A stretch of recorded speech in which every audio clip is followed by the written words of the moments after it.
ಈ ಸರ್ಕಾರದಲ್ಲಿ ಆರೋಪಗಳನ್ನು ಹೊತ್ಕೊಂಡಿರೋ ರಾಜೀನಾಮೆ ಕೊಡಿ ಅಂತಂದ್ರೆ ಕೊಡೋದಿಲ್ಲ.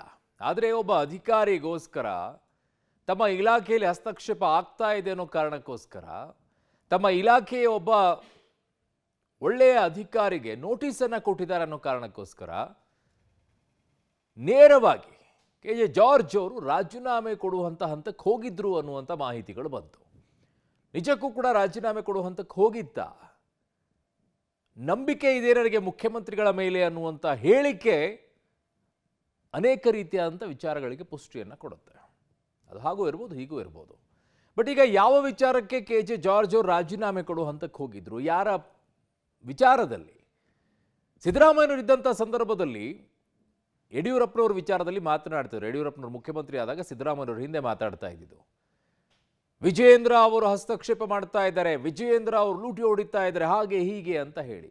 ಈಗ ಸಿದ್ದರಾಮಯ್ಯನವರು ಮುಖ್ಯಮಂತ್ರಿ ಇದ್ದಾರೆ, ಅವರ ಪುತ್ರ ಯತೀಂದ್ರ ಅವರಿದ್ದಾರೆ. ಯತೀಂದ್ರ ಅವರ ಮೇಲೆ ಈ ಆರೋಪಗಳು ಬರ್ತಾ ಇದೆ, ಅವರ ಹಸ್ತಕ್ಷೇಪಗಳು ಆಗ್ತಾ ಇದೆ, ಅವರು ಇದೇ ರೀತಿಯಾಗಿ ಲೂಟಿ ಹೊಡಿತಾ ಇದ್ದಾರೆ ಅಂತ ಹೇಳಿ ಅವರದ್ದೇ ಇದರಲ್ಲಿ ಬಂತ ಆ ಆರೋಪಗಳು ಕೇಳಿ ಬಂದಿದೆ.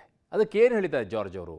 ಡೀಟೇಲ್ ಆಗಿ ಒಂದು ವರದಿ ಇದೆ, ನೋಡ್ಕೊಂಡು ಬನ್ನಿ. ಕೆಪಿಟಿಸಿಎಲ್ ಐಎಎಸ್ ಅಧಿಕಾರಿಗೆ ನೋಟಿಸ್. ಅಸಮಾಧಾನಗೊಂಡ್ರ ಸಚಿವ ಕೆ.ಜೆ. ಜಾರ್ಜ್. ರಾಜೀನಾಮೆಗೆ ಮುಂದಾದ್ರ ಸಿಎಂ ಅತ್ಯಾಪ್ತ. ಹೌದು, ಕೆಪಿಟಿಸಿಎಲ್ ಐಎಎಸ್ ಅಧಿಕಾರಿ ಪಂಕಜ್ ಕುಮಾರ್ ಪಾಂಡೆಗೆ ನೋಟಿಸ್ ಕೊಟ್ಟ ವಿಚಾರದಲ್ಲಿ ಇಂಧನ ಸಚಿವ ಕೆ.ಜೆ. ಜಾರ್ಜ್ ಅಸಮಾಧಾನಗೊಂಡು ಇತ್ತೀಚೆಗೆ ರಾಜೀನಾಮೆಗೆ ಮುಂದಾಗಿದ್ದರು ಅನ್ನೋ ಸುದ್ದಿ ತೀವ್ರ ಚರ್ಚೆಗೆ ಕಾರಣವಾಗಿದೆ. ಕೋವಿಡ್ ಹಗರಣಕ್ಕೆ ಸಂಬಂಧಪಟ್ಟಂತೆ ಕುನ್ಹಾ ವರದಿಯಲ್ಲಿ ಪಂಕಜ್ ಕುಮಾರ್ ಪಾಂಡೆ ಹೆಸರು ಕೇಳಿ ಬಂದಿದ್ದರಿಂದ ವಿವರಣೆಗಾಗಿ ಖುದ್ದು ಭೇಟಿಗೆ ಸಿಎಂ ಸಿದ್ದರಾಮಯ್ಯ ಸೂಚಿಸಿದರು. ಆದರೆ ಪಂಕಜ್ ಕುಮಾರ್ ಪಾಂಡೆ ಭೇಟಿಯಾಗದೇ ಇದ್ದಿದ್ದರಿಂದ ಸಿಟ್ಟಾಗಿದ್ದ ಸಿಎಂ ಶಿಸ್ತು ಕ್ರಮಕ್ಕೆ ಸೂಚಿಸಿದರು.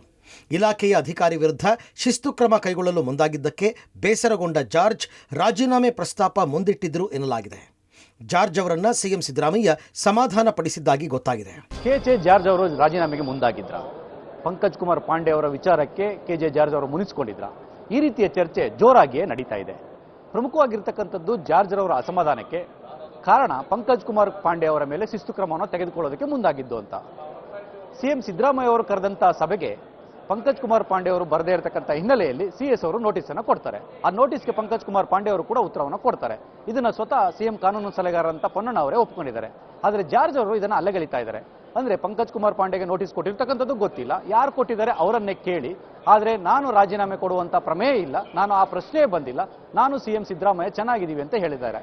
ಹಾಗಾಗಿ ಎಲ್ಲ ಒಂದ್ ಕಡೆ ಜಾರ್ಜ್ ರವರೇ ಈ ರೀತಿಯ ವದಂತಿ ಮತ್ತು ಸುದ್ದಿಗೆ ಫುಲ್ ಸ್ಟಾಪ್ ಇಡುವಂತ ಪ್ರಯತ್ನವನ್ನು ಮಾಡಿದ್ದಾರೆ.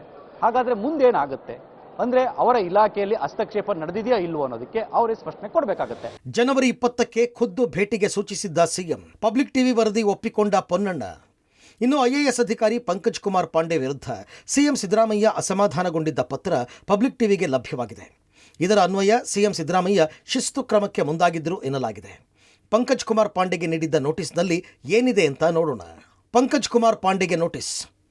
ದಿನಾಂಕ 20/1/2026 ಮಧ್ಯಾಹ್ನ 12:30ಕ್ಕೆ ಮಾನ್ಯ ಮುಖ್ಯಮಂತ್ರಿಗಳನ್ನು ಭೇಟಿ ಮಾಡಲು ಮಾನ್ಯ ಮುಖ್ಯಮಂತ್ರಿಗಳ ಕಚೇರಿಯಿಂದ ತಮಗೆ ತಿಳಿಸಲಾಗಿತ್ತು. ಆದರೆ ತಾವು ಸರಿಯಾದ ಸಮಯಕ್ಕೆ ಹಾಜರಾಗದೇ ಇರೋದನ್ನು ಮಾನ್ಯ ಮುಖ್ಯಮಂತ್ರಿಗಳು ಗಂಭೀರವಾಗಿ ಪರಿಗಣಿಸಿರುತ್ತಾರೆ. ಆದುದರಿಂದ ಇದು ಗಂಭೀರ ಕರ್ತವ್ಯ ಲೋಪವಾಗಿದ್ದು ಶಿಸ್ತು ನಿಯಮಗಳ ಉಲ್ಲಂಘನೆಯಾಗಿರುತ್ತದೆ. ಈ ಲೋಪಕ್ಕೆ ಸಂಬಂಧಪಟ್ಟಂತೆ ತಮ್ಮ ಲಿಖಿತ ವಿವರಣೆಯನ್ನು ಇಂದೇ ಈ ಕಚೇರಿಗೆ ಸಲ್ಲಿಸುವಂತೆ ಸೂಚಿಸಿದೆ. ಡಾಕ್ಟರ್ ಶಾಲಿನಿ ರಜನೀಶ್ ನೋಟಿಸ್ ಕೊಟ್ಟಿದ್ದರು. ಇನ್ನು ಸಿಎಂ ಗರಂ ಆಗಿದ್ದನ್ನು ಸಿಎಂ ಕಾನೂನು ಸಲಹೆಗಾರ ಹಾಗೂ ಶಾಸಕ ಪೊನ್ನಣ್ಣ ಒಪ್ಪಿಕೊಂಡಿದ್ದಾರೆ. ಸಭೆಗಳಿಗೆ ಅವರು ಕರೆದಾಗ ಒಂದು ಸಭೆಗೆ ಅವ್ರು ಬರಲಿಲ್ಲ, ಮುಖ್ಯಮಂತ್ರಿಗಳ ಸಭೆಗೆ ಅಂತ ಹೇಳಿದ್ರಿಂದ ಅವ್ರಿಗೆ ಕಾರಣವನ್ನು ಕೇಳಿದ್ದಾರೆ ಮುಖ್ಯ ಕಾರ್ಯದರ್ಶಿಗಳು. ಅವರು ಉತ್ತರವನ್ನು ಕೂಡ ಕೊಟ್ಟಿದ್ದಾರೆ. ಅದರಲ್ಲಿ ಅವರು ಸ್ಪಷ್ಟವಾಗಿ ಹೇಳ್ತಾರೆ, ನಾನು ಯಾವುದೋ ಒಂದು ಅಧಿಕೃತ ಕಾರ್ಯಕ್ರಮಕ್ಕೆ ಹೋಗಬೇಕಾಗಿರೋದ್ರಿಂದ ನಾನು ಬರಲಿಕ್ಕಾಗಿಲ್ಲ, ನಾನು ಯಾವತ್ತೂ ಕೂಡ ಮುಖ್ಯಮಂತ್ರಿಗಳು ಕರೆದಂಥ ಸಭೆಗೆ ಗೈರಾಗಿರೋರಲ್ಲ ಹೇಳಿ ಸ್ಪಷ್ಟೀಕರಣವನ್ನು ಕೊಟ್ಟಿದ್ದಾರೆ. ವಿಧಾನಸಭೆಯಲ್ಲಿ ಜಾರ್ಜ್ ರಾಜೀನಾಮೆ ಪ್ರಸ್ತಾಪ. ರಾಜೀನಾಮೆಯೇ ಸುಳ್ಳಿಂದ ಸಚಿವ ಜಾರ್ಜ್. ಈ ಎಲ್ಲ ಬೆಳವಣಿಗೆಗಳ ಬಗ್ಗೆ ವಿಧಾನಸಭೆಯಲ್ಲಿ ಚರ್ಚೆ ಆಗಿದೆ. ರಾಜೀನಾಮೆ ಬಗ್ಗೆ ಸ್ಪಷ್ಟನೆ ನೀಡಬೇಕು ಅಂತ ಶಾಸಕ ಸುನಿಲ್ ಕುಮಾರ್ ಪಟ್ಟು ಹಿಡಿದಿದ್ದರಿಂದ ಖುದ್ದು ಸಚಿವ ಕೆ.ಜೆ. ಜಾರ್ಜ್ ಸ್ಪಷ್ಟನೆ ನೀಡಿದ್ದಾರೆ. ನಾನು ರಾಜೀನಾಮೆ ನೀಡಲು ಮುಂದಾಗಿಲ್ಲ, ಇದೆಲ್ಲ ಸುಳ್ಳು, ಮುಖ್ಯಮಂತ್ರಿ ಮೇಲೆ ನನಗೆ ನಂಬಿಕೆ ಇದೆ ಅಂತ ಹೇಳೋ ಮೂಲಕ ಜಾರ್ಜ್ ಎಲ್ಲ ಗೊಂದಲಗಳಿಗೆ ತೆರೆ ಎಳೆದಿದ್ದಾರೆ. ಸಿಎಂ ಅವರ ಮಗನ ಹಸ್ತಕ್ಷೇಪ ಆಗಿದ್ರಿಂದ ಜಾರ್ಜ್ ರಾಜೀನಾಮೆ ಕೊಟ್ಟಿದ್ದಾರೆ ಅಂತ ಟಿವಿ ಹೇಳಿ ಬರ್ತಾ ಇದೆ. ಸನ್ಮಾನ್ಯ ಸಭಾಧ್ಯಕ್ಷರೇ, ಅವರು ಟಿವಿಯಲ್ಲಿ ನೋಡಿದ್ದಾರೆ ಅಂತ ಹೇಳಿದ್ದಾರೆ. ನಾನೇನಾದ್ರೂ ಟಿವಿಯಲ್ಲಿ ಹೇಳಿದಿನ? ಇಲ್ಲ, ನಾನು ಯಾವುದೇ ರಾಜೀನಾಮೆ ಪ್ರಶ್ನೆ ಉದ್ಭವಿಸೋದಿಲ್ಲ, ಆ ಥರ ಏನಿಲ್ಲ. ಸಂಪೂರ್ಣವಾದ ನಂಬಿಕೆ ನಮ್ಮ ಮುಖ್ಯಮಂತ್ರಿ ಮೇಲೆ ನಮಗಿದೆ. ಗೊತ್ತಾಯ್ತಲ್ಲ.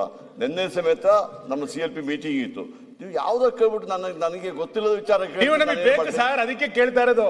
ನೀವು ನಮಗೆ ಬೇಕು. ಅದು ಸತ್ಯಕ್ಕೆ ದೂರ. ನಾನು ಟಿವಿಯಲ್ಲಿ ಬಂದಿದ್ದೆ ಉಲ್ಲೇಖ ಮಾಡ್ತಾ ಇದ್ದೀನಿ. ನಾನು ಆ ತರ ಯಾವ ವಿಚಾರದ ರಾಜೀನಾಮೆ ಕೊಡ್ಲಿಲ್ಲ, ಆ ಪ್ರಶ್ನೆ ಉದ್ಭವಿಸಿದ್ರ.